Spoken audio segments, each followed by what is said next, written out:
YouTubers? I am touring a 2012 Chevrolet Impala today.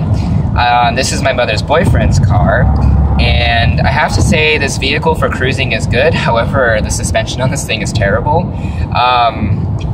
I'll get in more into depth on that when I do my city driving video, but I want to show you guys something. The transmission on this Chevrolet Impala is very tall geared. I am resting in 6th gear, and I'm doing not even 2,000 RPMs, and I'm at 75 miles an hour. That's pretty extraordinary. A lot of cars with 6 speeds don't even get that tall gearing. That's a good thing because it helps with fuel economy. However, the car does tend to gear hunt a lot. So basically you can drop down too low of a gear, and of course, you know, the car gear hunts for the right gear. The brakes on this thing are not that good. I don't really like them too much. They're kind of mushy. It's normal for the car. The brakes are fine. But the thing is, you know, driving a Honda, driving a Nissan, and then driving this, the brakes on the Chevrolet are they're not very responsive. The car just feels like an overall big car. But it's a full-size sedan. It's you know, a luxury sedan, quote unquote. However, the gear shift doesn't even have indicators as to what gear you're actually in, so you have to look at the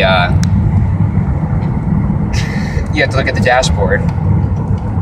Low gear, it will shift up through gears if it notices the RPMs are getting too high. However, you'll be in 1st gear at 50 miles an hour and just breaching 5,000 RPMs, so it's not really a big deal.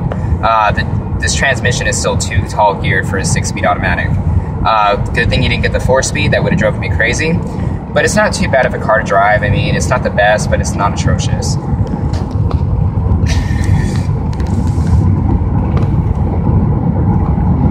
It's the highway drive I'm on, going on the 95 right now. What else do I have to say about this car? The car does have a good amount of get up and go. I don't like the way the engine sounds in this car. I know this video kind of sounds like I'm bagging the car, but this is just kind of, these are common complaints among consumers, and these are also common complaints among people who rent this car. I noticed that the engine doesn't sound that good in this car. I like the growl, but it doesn't feel modern. It feels like a Chevrolet truck. So, I mean, that's the only problem with it. But to be honest with you, I'm not uncomfortable driving this vehicle. It's actually pretty roomy inside, especially in the front seats. You can always pull the seats up.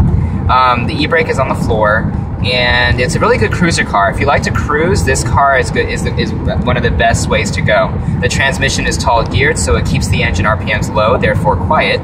And there's a Honda Accord next to me. And the only thing that's weird is the RPMs do fluctuate a lot on the freeway. Even though there's a lockup torque converter, look at, if I let off the gas, the RPMs let down, and then they surge up again and try to lock it up. It's just weird to me, just because my Honda and my mother's Nissan as well, and the Hyundai for that matter, the torque converter will stay engaged and ride the RPMs all the way to idle. As you can see, that's pretty low for a 6-speed automatic. That's pretty extraordinary. This is more like an 8-speed gear ratio. The 6-speed automatic does shift a lot like my Honda Accord, not in the sense that the shifts are the same, the patterns are the same, no. What's the same about it is the shift points. Like, needless to say, I can drop down to 3rd gear right now, and the RPMs would be where my Honda Accord is at 3rd gear, and my Honda Accord is a 4-speed automatic, so that can kind of tell you how tall these gears actually are. Is it uncomfortable? No. Is it mushy? Yes. Does it have a lot of body roll? Yes. The steering is not very responsive, but it's not uncomfortable.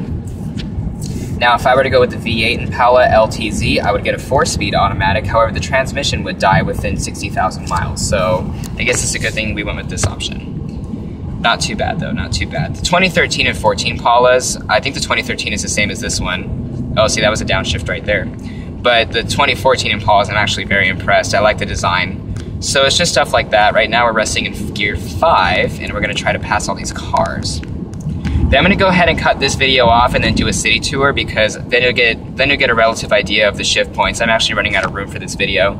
So I'll catch you guys in a little bit.